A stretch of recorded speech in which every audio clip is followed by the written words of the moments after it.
Good morning, afternoon, and evening, or wherever you may be. Welcome back.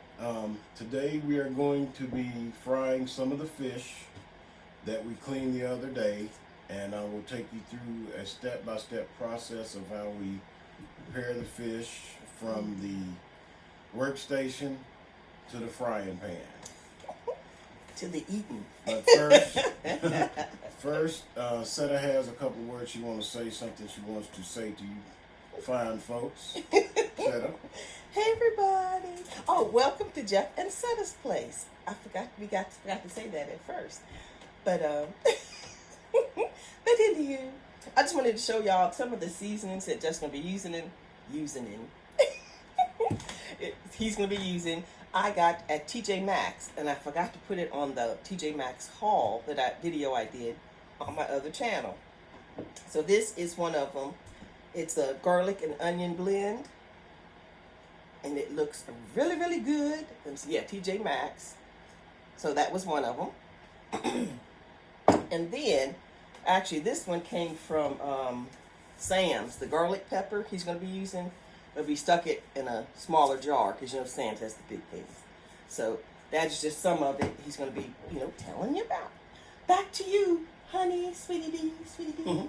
Okay, and aside from all that, this here is a combination of the spices that I've combined. Label. So this label is not what's in this container. These are spices that I mixed up all together myself, which is a combination of all of the spices here, and I'll show you a few of them.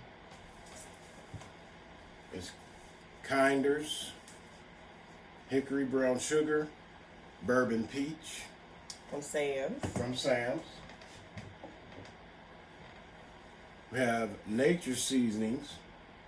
Very little. Okay, very little. This is very, very salty. It has a very salty, high salty content, so you don't want to use too much of this. I think that was just like Food Lion or Walmart. And this, Green Goddess, this is some of the best stuff that I've ever used. I put it on fish, I put it on chicken, when I do wings. This is great. And that's from Sam's. That's from Sam's. Yeah, that's the bottle, That's the extra bottle we had left over. Yeah, and that's the combination of everything that you see in this jar. So let's get started. Okay, first thing that we want to do is we want to remove our fish from the bowl.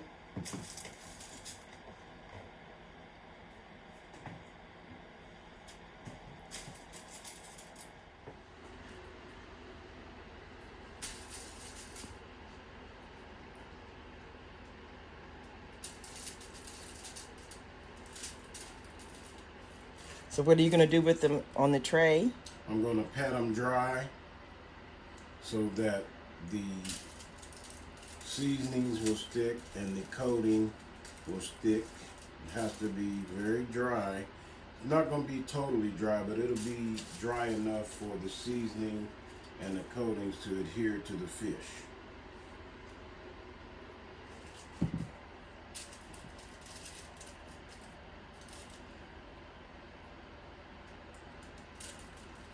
So now that we have all our fish in place, we want to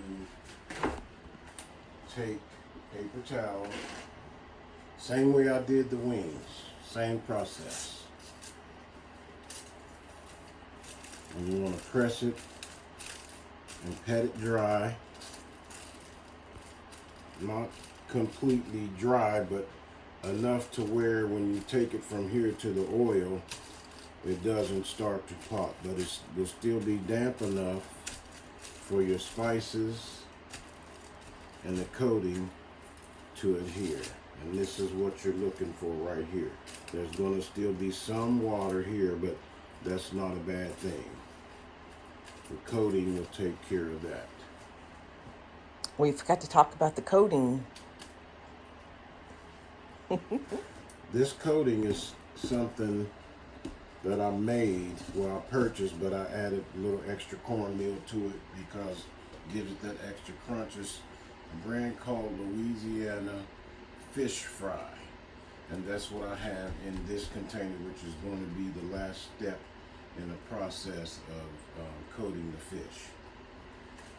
So first of all, what you want to do, since it's patted dry, you just want to start seasoning them.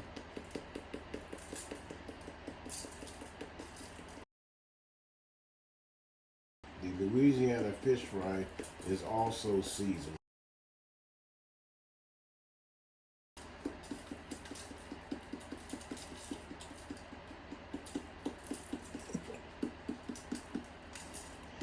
So you were going to make your coating by homemade, but what happened? Didn't have any cornmeal, believe it or not. So I went and purchased the fish fry because for some reason a lot of people are out of cornmeal. Don't know why, but I got what I think I can make work.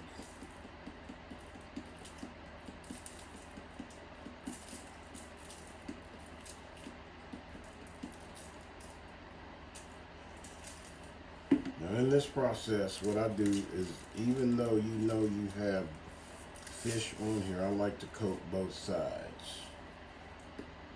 And even though that flavor will come through, I just like to do it that way because that's what I'm used to.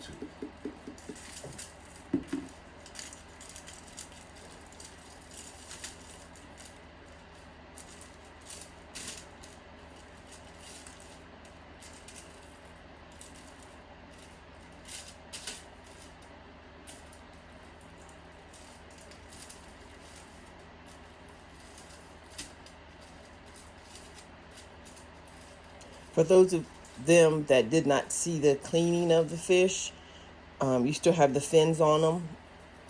Some of them, but not the main fins. I cut off. The ones that are potentially dangerous to stick you, those are the ones that I removed. These little fins here, these are what they use to swim in the water. Those are harmful, not harmful.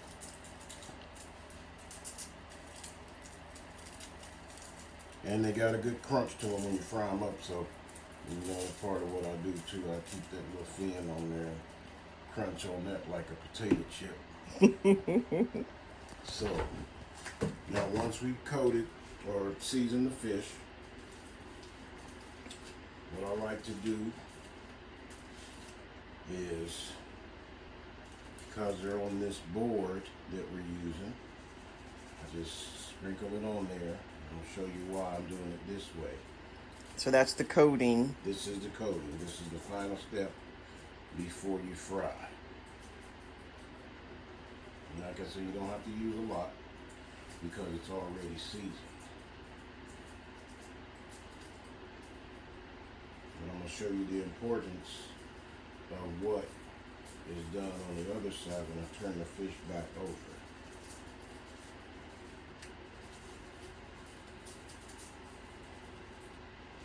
Now once you've coated that side, turn them over.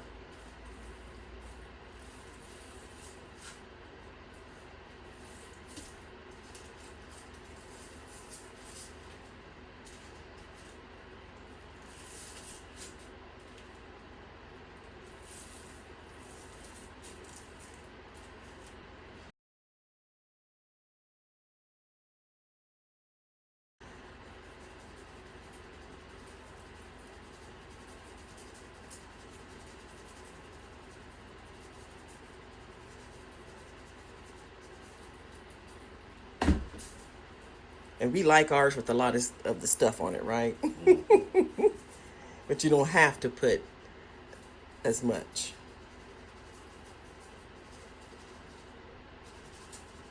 Now in this process here, all the coating that I need is on here. You can use a little or as much as you want, but we like a lot of coating. Now this is an important step right here, what I'm about to do. Once this coating is on here, you want to mash that coating into the flesh of the fish.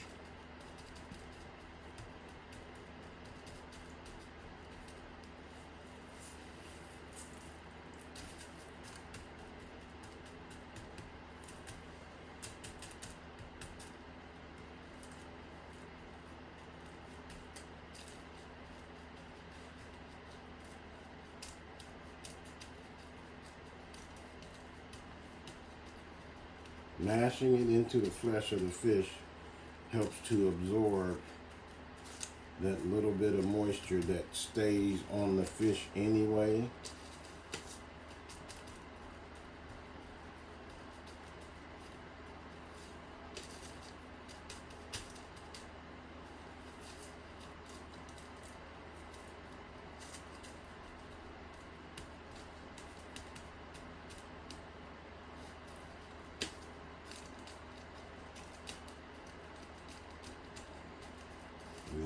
Once you're done with that step, you shake off the excess.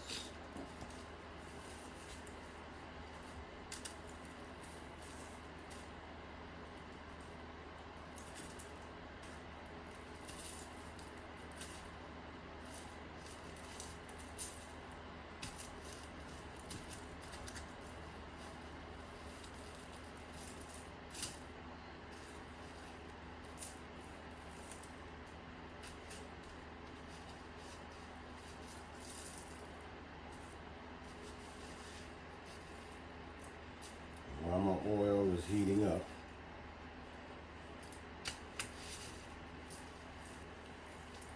I'm going to give it a little test here to see if it's hot enough, and I do that by taking a pinch of cornmeal. Yes, it's ready. So we go from this process here.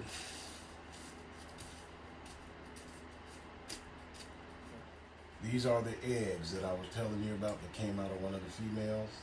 They fry up real nice and they taste just like fish.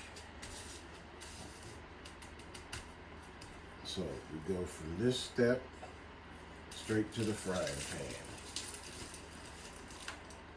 Okay. The oil is hot enough, so you want to gently lay your fish in the oil.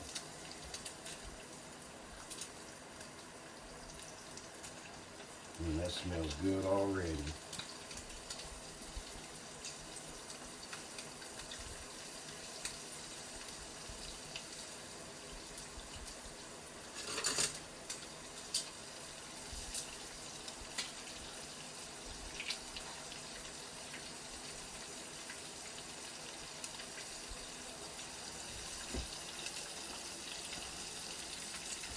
All right. I think we can get one more in there. Just put a little bluegill in there. Get him started.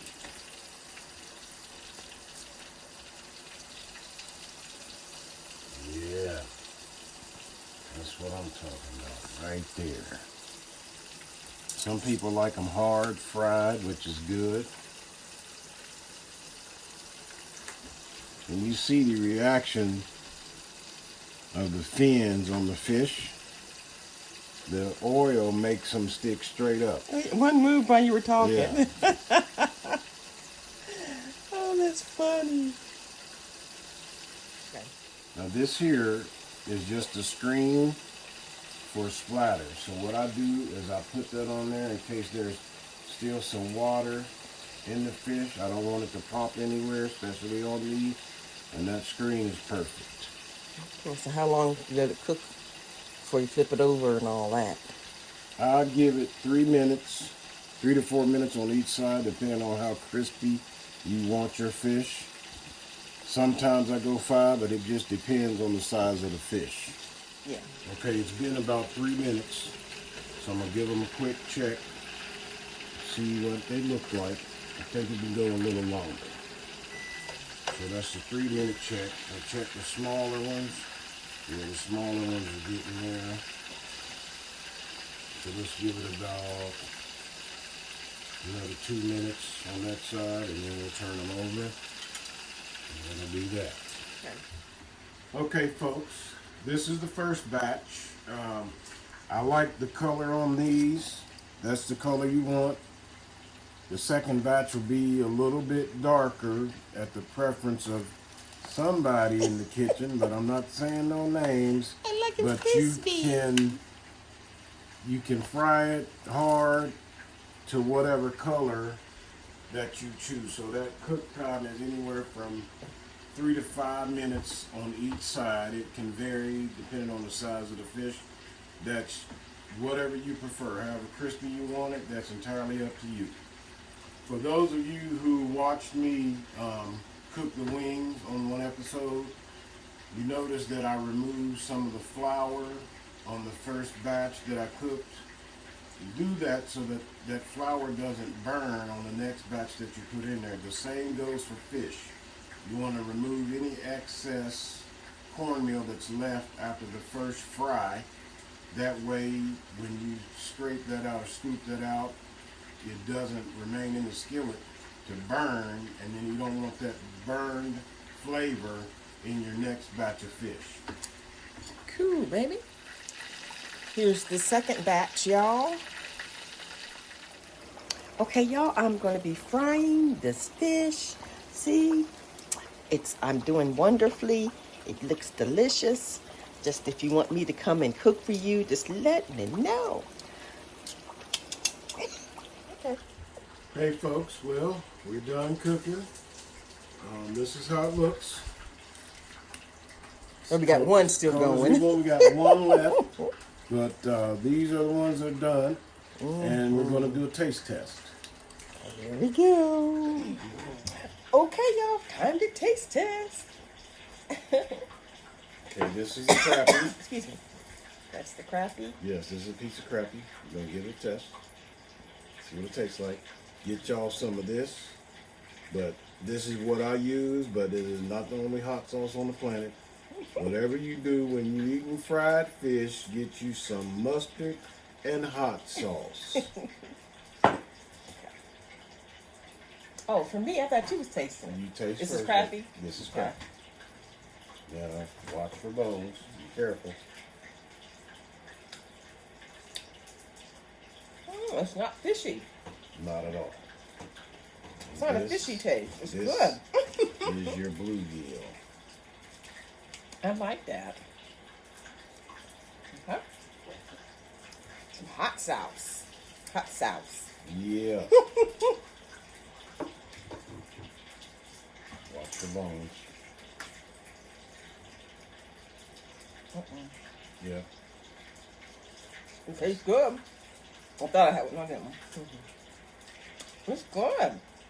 It's good, baby. Yeah, just be careful with bones, but Yes. that's good. You like? I like it. Well, that ends this segment for today. Yeah. God bless. Love you. And have a blessed day. Oh, I get a kiss too? It's my husband. Nice cheeks. What? Nothing. Cosetta?